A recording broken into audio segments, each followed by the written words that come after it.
오늘 우리에게 주시는 하나님의 말씀은 열왕기 상입니다. 20장입니다.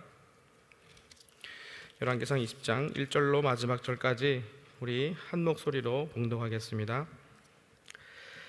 아람 왕 벤하닷이 그 군대를 다 모으니 왕 32인이 저와 함께 있고 또 말과 병거들이 있더라. 이에 올라가서 사마리아를 에워싸고 치며 사자들을 성종 이스라엘 왕 아합에게 보내어 이르기를, 벤하닷은 이르노니 내 은금은 내 것이요 내 처들과 내 자녀들의 아름다운 것도 내 것이니라 하매, 이스라엘 왕이 대답하여 말하기를, 내 주 왕이여, 왕의 말씀같이 나와 나의 것은 다 왕의 것이니이다 하였더니, 사자가 다시 와서 이르기를, 벤하닷은 이르노라, 내가 이미 내게 보내어 말하기를 너는 내 은금과 처들과 자녀들을 내게 붙이라 하였거니와, 내일 이맘때에 내가 내 신복을 내게 보내리니 저희가 내 집과 내 신복의 집을 수탐하여 무릇 내 눈이 기뻐하는 것을 그 손으로 잡아 가져가리라 한지라. 이에 이스라엘 왕이 나라의 장로를 다 불러 이르되, 너희는 이 사람이 잔해하려고 구하는 줄을 자세히 알라. 저가 나의 처들과 자녀들과 은금을 취하려고 사람을 내게 보내었으나 내가 거절치 못하였노라. 모든 장로와 백성들이 다 왕께 구하되 왕은 듣지도 말고 허락지도 마옵소서 한지라. 그러므로 왕이 벤하닷의 사자에게 이르되, 너희는 내 주 왕께 구하기를 왕이 처음에 보내어 종에게 구하신 것은 내가 다 그대로 하려니와 이것은 내가 할 수 없나이다 하라. 사자들이 돌아가서 고하니라. 벤하닷이 다시 저에게 보내어 이르되, 사마리아에 부스러진 것이 나를 쫓는 백성의 무리의 손에 채우기에 족할 것 같으면 신들이 내게 벌 위에 벌을 내림이 마땅하니라 하매, 이스라엘 왕이 대답하여 가로되, 갑옷 입는 자가 갑옷 벗는 자 같이 자랑치 못할 것이라 하라 하니라. 벤하닷이 왕들과 장막에서 마시다가 이 말을 듣고 그 신복에게 이르되, 너희는 잔을 베풀라 하매 곧 성을 향하여 진을 베푸니라. 한 선지자가 이스라엘 왕 아합에게 나아가서 가로되, 여호와의 말씀이 내가 이 큰 무리를 보느냐? 내가 오늘 저희를 내 손에 붙이리니 너는 내가 여호와인 줄 알리라 하셨나이다. 아합이 가로되, 누구로 하시리이까? 대답하되, 여호와의 말씀이 각도의 방백의 소년들로 하리라 하셨나이다. 아합이 가로되, 누가 싸움을 시작하리이까? 대답하되, 왕이니이다. 아합이 이에 각도의 방백의 소년들을 계수하니 232인이요 그 외의 모든 백성 곧 이스라엘의 모든 자손을 계수하니 7,000인이더라. 저희가 오정에 나가니 벤하닷은 장막에서 돕는 왕 32인을 더불어 마시고 취한 중이라. 각도의 방백의 소년들이 먼저 나갔더라. 벤하닷이 탐지군을 보내었더니 저희가 회부하여 가로되, 사마리아에서 사람들이 나오더이다 하매, 저가 이르되, 화친하러 나올지라도 사로잡고 싸우러 나올지라도 사로잡으라 하니라. 각도의 방백의 소년들과 저희를 쫓는 군대들이 성에서 나가서 각각 적군을 쳐 죽임에 아람 사람이 도망하는지라. 이스라엘이 쫓으니 아람 왕 벤하닷이 말을 타고 마병으로 더불어 도망하여 면하니라. 이스라엘 왕이 나가서 말과 병거를 치고 또 아람 사람을 쳐서 크게 도륙하였더라. 그 선지자가 이스라엘 왕에게 나와 가로되, 왕은 가서 힘을 기르고 왕의 행할 일을 알고 준비하소서. 해가 돌아오면 아람 왕이 왕을 치러 오리이다 하니라. 아람 왕의 신복들이 왕께 고하되, 저희의 신은 산의 신이므로 저희가 우리보다 강하였거니와 우리가 만일 평지에서 저희와 싸우면 정녕 저희보다 강할지라. 왕은 이 일을 행하실지니 곧 왕들을 제하여 각각 그곳에서 떠나게 하고 저희 대신에 장관들을 두시고 또 왕의 잃어버린 군대와 같은 군대를 왕을 위하여 충수하고 말도 말대로 병거도 병거대로 충수하고 우리가 평지에서 저희와 싸우면 정녕 저희보다 강하리이다. 왕이 그 말을 듣고 그리하니라. 해가 돌아오매 벤하닷이 아람 사람을 점거하고 아벡으로 올라와서 이스라엘과 싸우려 하매, 이스라엘 자손도 점거함을 입고 군량을 받고 마주 나가서 저희 앞에 진을 치니 이스라엘은 염소 새끼의 두 적은 떼와 같고 아람 사람은 그 땅에 가득하였더라. 때에 하나님의 사람이 이스라엘 왕에게 나와 고하여 가로되, 여호와의 말씀이 아람 사람이 말하기를 여호와는 산의 신이요 골짜기의 신은 아니라 하도다. 그러므로 내가 이 큰 군대를 다 내 손에 붙이리니 너희는 내가 여호와인 줄 알리라 하셨나이다 하니라. 진이 서로 대한 지 7일이라. 제 7일에 접전하여 이스라엘 자손이 하루에 아람 보병 10만을 죽이매, 그 남은 자는 아벡으로 도망하여 성읍으로 들어갔더니 그 성이 그 남은 자 2만 7천 위에 무너지고 벤하닷은 도망하여 성읍에 이르러 골방으로 들어가니라.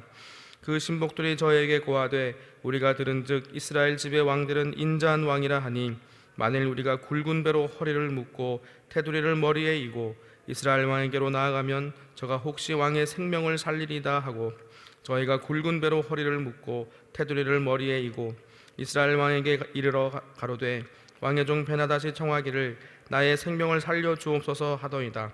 아합이 가로되 저가 오히려 살았느냐 저는 나의 형제니라. 그 사람들이 징조로 여기고 그 말을 얼른 받아 대답하여 가로되 벤하닷은 왕의 형제니이다. 왕이 가로되 너희는 가서 저를 인도하여 오라. 벤하닷이 이에 왕에게 나아오니 왕이 저를 병거에 올린지라. 벤하닷이 왕께 고하되 내 부친이 당신의 부친에게서 빼앗은 모든 성읍을 내가 돌려보내리이다. 또 나의 부친이 사마리아에서 만든 것 같이 당신도 다메섹에서 당신을 위하여 거리를 만드소서. 아합이 가로되 내가 이 약조로 당신을 놓으리라 하고 이에 더불어 약조하고 저를 놓았더라. 선지자의 무리 중 한 사람이 여호와의 말씀으로 그 동무에게 이르되 너는 나를 치라 하였더니 그 사람이 치기를 싫어하는지라. 저가 그 사람에게 이르되 내가 여호와의 말씀을 듣지 아니하였으니 내가 나를 떠나갈 때 사자가 너를 죽이리라. 그 사람이 저의 곁을 떠나가더니 사자가 그를 만나 죽였더라. 저가 또 다른 사람을 만나 가로되 너는 나를 치라 하매 그 사람이 저를 치되 상하도록 친지라. 선지자가 가서 수건으로 그 눈을 가리워 변형하고 길가에서 왕을 기다리다가 왕이 지나갈 때 소리질러 왕을 불러 가로되 종이 전장 가운데 나갔더니 한 사람이 돌이켜 어떤 사람을 끌고 내게로 와서 말하기를 이 사람을 지키라. 만일 저를 잃어버리면 내 생명으로 저의 생명을 대신하거나 그렇지 아니하면 내가 은 한 달란트를 내어야 하리라 하였거늘 종이 이리저리 일볼 동안에 저가 없어졌나이다. 이스라엘 왕이 저에게 이르되 내가 스스로 결정하였으니 그대로 당하여야 하리라. 저가 급히 그 눈에 가리운 수건을 벗으니 이스라엘 왕이 저는 선지자 중 한 사람인 줄을 알아본지라. 저가 왕께 고하되 여호와의 말씀이 내가 멸하기로 작정한 사람을 내 손으로 놓았은즉 내 목숨은 저의 목숨을 대신하고 내 백성은 저의 백성을 대신하리라 하였나이다. 이스라엘 왕이 근심하고 답답하여 그 궁으로 돌아가려고 사마리아에 이르니라. 아멘. 오늘 효와 행복 일자를 보시겠습니다. 오늘 제목은 역사의 주관자이신 하나님입니다. 우리 대표 구절을 함께 읽겠습니다. 저가 왕께 고하되 여호와의 말씀이 내가 멸하기로 작정한 사람을 내 손으로 놓았은즉 내 목숨은 저의 목숨을 대신하고 내 백성은 저의 백성을 대신하리라 하셨나이다. 아멘. 본장은 아람 왕 벤하닷과 아합의 전쟁에 관한 기록이다. 이 전쟁에서 하나님을 대적한 벤하닷은 우세한 병력과 연합군에도 불구하고 하나님의 간섭하심으로 패배하고 하나님의 말씀에 순종하지 않은 아합은 저주를 받는다. 아합의 통치 기간 중에 벤하닷은 북이스라엘을 침공하여 사마리아를 포위한다. 그리고 사자들을 아합에게 보내어 은금과 아합의 부인들과 자녀에 대한 소유를 주장하며 터무니없는 요구를 한다. 북이스라엘은 거의 약탈에 가까운 두 번째 요구에 분노하고 이때 하나님의 말씀이 한 선지자에게 임하여 승리하게 될 것이라는 예언을 듣는다. 이처럼 하나님께서 승리를 미리 약속하신 것은 타락한 북이스라엘로 하여금 승리를 주시는 분이 하나님이심을 깨닫게 하시려는 사랑의 표현이었다. 그러나 불행하게도 아합과 북이스라엘은 전쟁의 승리에도 불구하고 하나님께로 돌아오지 않았다. 두 차례에 걸친 전쟁에서 승리한 아합과 북이스라엘은 하나님을 대적한 벤하닷을 살려준다. 벤하닷은 하나님의 산신으로 제안하고 무시한 자였다. 하나님께서는 하나님을 멸시하는 벤하닷을 결코 용서하지 않으시고 준엄한 심판을 명하셨다. 그런데도 아합은 하나님의 말씀을 무시하고 임의대로 벤하닷을 살려준 것이다. 이에 하나님께서는 선지자를 보내셔서 아합의 잘못을 일깨우시고 그에 대한 심판을 선언하신다. 역사의 주관자이신 하나님께서는 끊임없이 하나님만이 유일한 신이심을 역사를 통해서 드러내 보여주고 계신다. 하나님의 주권을 깨닫는 자는 승리가 보장된 하나님의 길을 가지만 그렇지 못한 자는 아합이나 벤하닷과 같이 실패한 인생이 될 것이다. 아멘. 오늘의 내용은 북이스라엘과 아람 사이에 두 번의 전쟁을 배경으로 하고 있습니다. 아람이 훨씬 군사력이 강한데도 불구하고 하나님의 도우심으로 두 번의 전투에서 이스라엘이 다 이겼습니다. 특히 두 번째 전투에서 크게 승리하여서 벤하닷을 포로로 잡게 됩니다. 하나님을 늘 거역하면서 엘리야를 죽이려고 했던 이 아합은 어떻게 보면 이 20장에서 아주 영웅과 같은 모습으로 묘사됩니다. 위기에 지혜롭게 대처하고 또 패배한 적에게 관용을 베푸는 등 이 국제사회에서 이만하면 정치적 지도자로서 손색이 없는 모습입니다. 그러나 성경은 42절에서 보듯이 내가 멸하기로 작정한 사람을 내 손으로 놓았은즉 내 목숨은 저를 대신하고 내 백성은 저의 백성을 대신하리라 하는 엄중한 심판을 아합에게 내리고 있습니다. 이 전쟁의 사후 처리 문제에 있어서 이렇게 아람 왕 벤하닷을 살려준 것이 그렇게 큰 문제일까? 우리는 이런 생각이 듭니다. 이것은 하나님의 어떤 감정적인 결단이 아니고요. 이것은 하나님의 이름을 공적 세계에서 드러내는 그런 일이었습니다. 벤하닷은 여호와의 이름을 들먹이면서 이 전쟁을 신들의 전쟁으로 그렇게 끌어옵니다.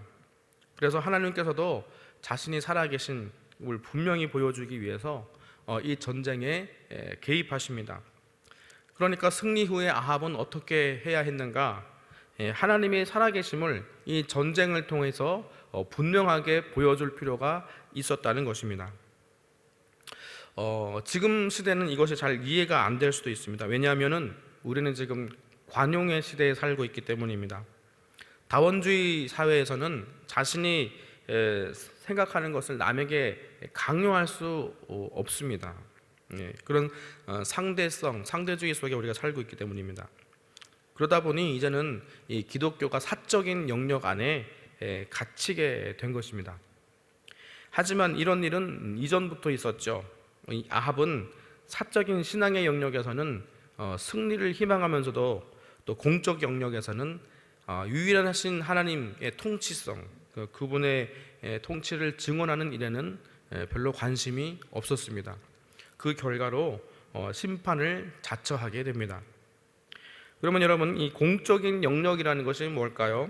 현대 사회에서는 실용성이 있는 영역, 사실의 영역만을 공적인 영역으로 인정합니다. 그러니까 정치, 경제, 사회, 문화, 교육 이런 등의 분야들이 공적인 영역인 셈입니다. 이에 비해 사적인 영역은 개인의 신념과 이런 선택의 영역입니다. 예를 들어 취미 같은 것들이 이런 것들이죠. 사실 이렇게 되어버리면은 무슨 문제가 생기냐 하면은 종교가 바로 이 사적인 영역 안에 갇혀버린다는 것이죠. 그러나 하나님은 이 개인적인 만남을 통해서 우리의 신앙을 출발하게 하시지만 그래도 우리 하나님께서는 사적인 영역 안에 갇혀있지 않은 분이십니다. 그래서 온 우주 만물의 창조주이시고 또 통치자이시고 심판주이신 우리 하나님을 이 공적인 영역에서 우리를 통해서 알리시기를 우리에게 요구하고 계신다는 것입니다. 사실 여기가 우리의 신앙과 세상이 정면으로 부딪히는 지점입니다. 우리가 가진 신앙은요, 결코 개인의 자유에 맡겨 두어서는 안 됩니다. 누군가는 공적인 영역에서 전해야 하고 누군가는 이것이 절대 진리라고 선포해야 한다는 것입니다. 이 다원주의 세상의 시각으로 볼 때는요, 이렇게 강요로 보일 수 있는 이 일을 우리에게 하도록 요청하고 있다는 것입니다. 아합이 벤하닷을 살려준 것은 당시 국제 질서상에서는 어떻게 보면 현명한 일이었습니다. 왜냐하면은 이 아람은 점점 약해지고 그 위에 있는 아수르가 더 이제 강대한 나라로 제국으로 이렇게 영토를 넓히고 있었습니다. 그러니까 이 약한 나라들끼리 서로 연합하고 동맹해야 이 큰 적에게 대적할 수 있었을 것입니다. 그래서 아합은요, 벤하닷을 죽이는 것이 이렇게 크게 이 지역의 세력 균형에 도움이 되지 않는다고 판단했을 것입니다. 그래서 이 하나님의 통치를 실현해야 했어야 되는 이 아합이 현실적인 이해관계에 따라서 행동하게 된 것이죠. 아합이 하나님의 통치를 드러내는 것보다 이해관계에 따라서 자신의 삶을 선택하자 내 목숨은 그의 목숨을 대신하고 내 백성은 그의 백성을 대신하리라 하는 이 엄중한 심판을 받게 된 것입니다. 주지했던 것처럼 하나님께서는 이 우리의 개인적 차원의 믿음을 공적인 차원에서, 공적 세계에서 나타내기를 원하십니다. 그런데 여러분, 이게 쉽지가 않은 걸 우리가 다 알고 있습니다. 하나님은 당신의 공의를 우리를 통해서 세상에 펼치기를 원하십니다. 내가 너희에게 분부한 모든 것을 가르쳐 지키게 하라 하고 부탁하셨습니다. 그러면 이 하나님의 공의를 세상 가운데 펼치고 주님이 우리에게 가르쳐 주신 그 모든 것을 어떻게 그것을 세상에 알립니까? 이것은 통치자이신 하나님의 인격이 우리 삶을 통해서 드러나게 하신 것입니다. 하나님의 선하심이 우리 삶을 통해서 드러나야 한다는 것입니다. 하나님은 선과 공의를 요구하시는 분이시기 때문에 하나님을 믿고 따른다는 것은 그의 통치 아래에서 순종하고 항복하는 그런 삶을 산다는 것입니다.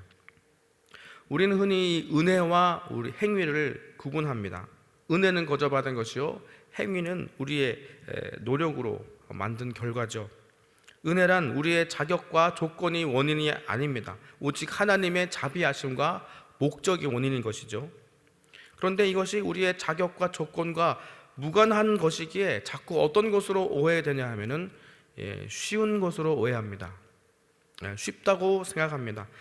나는 가만히 있었는데도 됐다는 것은 하나님이 하셨다는 것에 방점이 찍혀야 되는데 쉬운 것으로 생각한다는 것이죠. 그냥 쉽게 믿기만 돼, 이렇게 말합니다. 하나님의 진심이 이유였던 이 사랑이, 이 복음이요, 쉬운 복음이 되어버린 것입니다.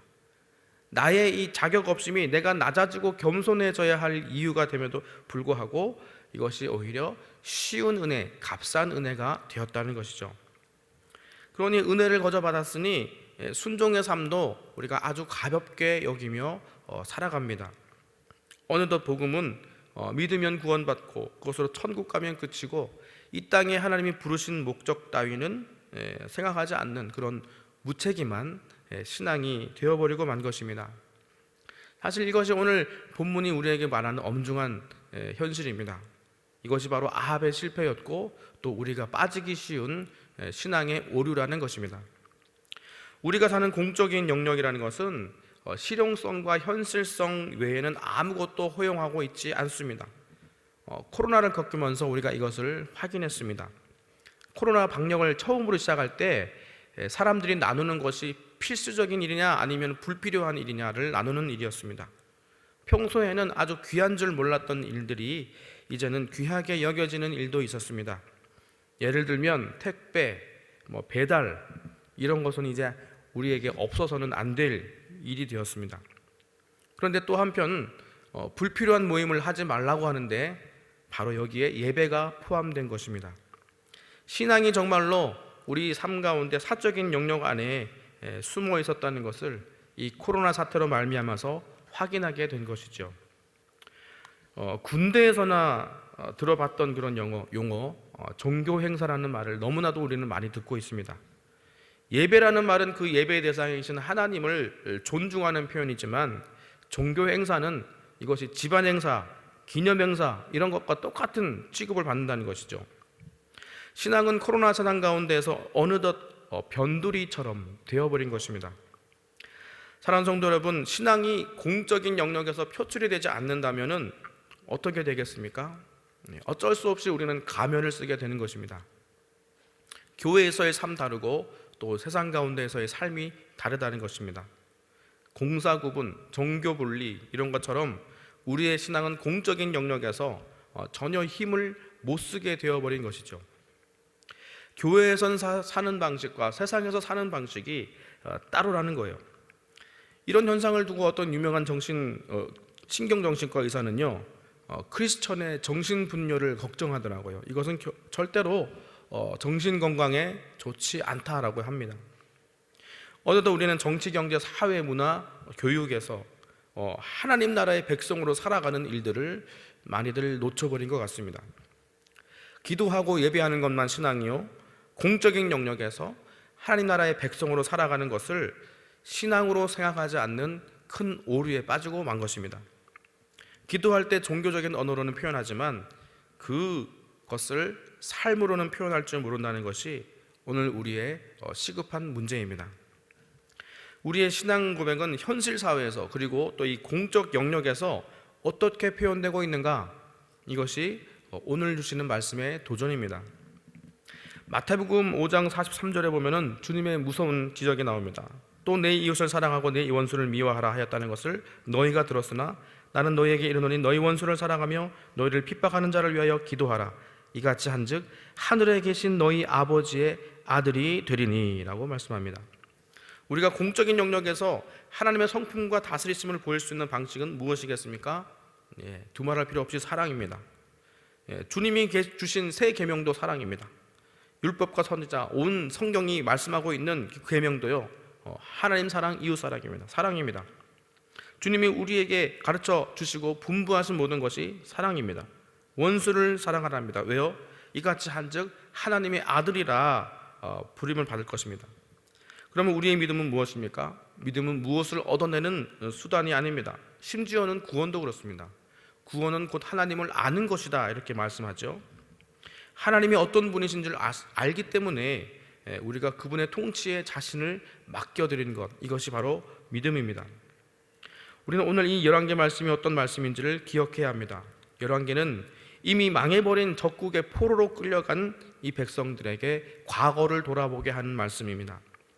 이들은 이 바벨론이라는 이 공적인 세계 안에서 이들이 가진 이스라엘이라는 이름, 하나님의 선민이라는 것은 그런 휴지 조각처럼 되어버린 시대 가운데 살고 있었습니다. 어쩌면 지금 우리와 똑같죠. 그래서 말씀은 우상을 섬기고 포로가 되어버린 이 나라에 와서 우리가 도대체 무엇을 할 수 있단 말인가, 하나님을 아는 것이 무슨 가치가 있는가 라는 질문에 대한 답을 하고 있습니다. 하나님의 자녀, 하나님의 백성은 보이는 현실과 보상에 따라 움직이지 않는다. 보이는 것이 보이지 않는 현실로 인해서 좌지우지되는 것이 아니라 보이지 않는 신앙이 어떻게 공적인 영역 안에서 나타나야 하는지를 보여주고 있다는 것입니다. 고린도후서 4장 8절에서 12절까지는 이렇게 말씀합니다. 우리가 사방으로 우겨쌈을 당하여도 쌓이지 아니하며 답답한 일을 당하여도 낙심치 아니하며 핍박을 받아도 버림받지 아니하며 거꾸로 뜨림을 당하여도 망하지 아니하고 우리가 항상 예수 죽인 것을 몸에 짊어짐은 예수의 생명도 우리 몸에 나타나게 하려 함이라. 우리 산자가 항상 예수를 위하여 죽음에 넘기움은 예수의 생명이 또한 우리 죽을 육체에 나타나게 하려 함이니라. 그런즉 사망은 우리 안에서 역사하고 생명은 너희 안에서 하느니라. 아멘. 이 말씀이 우리에게 굉장한 부담이 되지만 사실 정직하게 이 말씀이 우리에게 주는 도전은 이겁니다. 하나님이 우리를 세상 앞에 어떻게 세우셨는가, 세상 사람들로 하여금 우리가 어떻게 죽는지를 보게 하려고 우리를 불렀답니다. 사망은 우리 안에서 역사하고 생명은 너희 안에서 하느니라. 세상 사람들이 우리를 봅니다. 저 사람이 계속 손해보고 믿지고 사는데 결국에는 죽어도 저렇게 할 것인가? 저 사람이 삶이 신앙을 따르고 삶의 이해관계를 따르지 않는데 정말로 그러한가? 세상이 우리를 주목하여 본다고 합니다. 무수 사람들이 십자가 위에 있는 예수님을 우러러보았듯이, 사울이 스데반의 죽음을 눈여겨보았듯이 세상이 우리를 주목하여 봅니다. 불신의 남편이, 불신의 자녀가 우리를 지켜봅니다. 말씀은 우리가 거기까지 나아가야 한다고 요구합니다. 그래서 우리는 매일 사망에 넘겨질 것입니다. 눈에 보이지 않는 신앙으로 공적인 영역에서 살아간다는 것은 늘 순교의 상황입니다.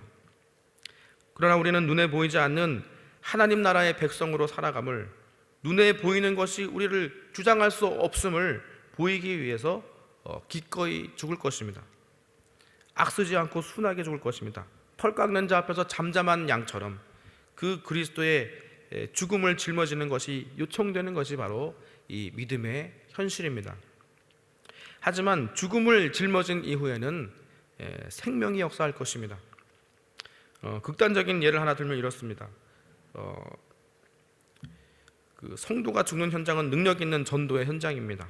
전도지를 들고 거리로 나갈 때 어떤 날은 전도가 잘 되지 않고 돌이 날아옵니다. 그날은 돌 맞으라고 보내신 것입니다. 지금은 우리가 흔들릴 수 있습니다. 하지만 저는 믿습니다. 믿음이 바로 우리를 이리로 이끌어 갈 것입니다.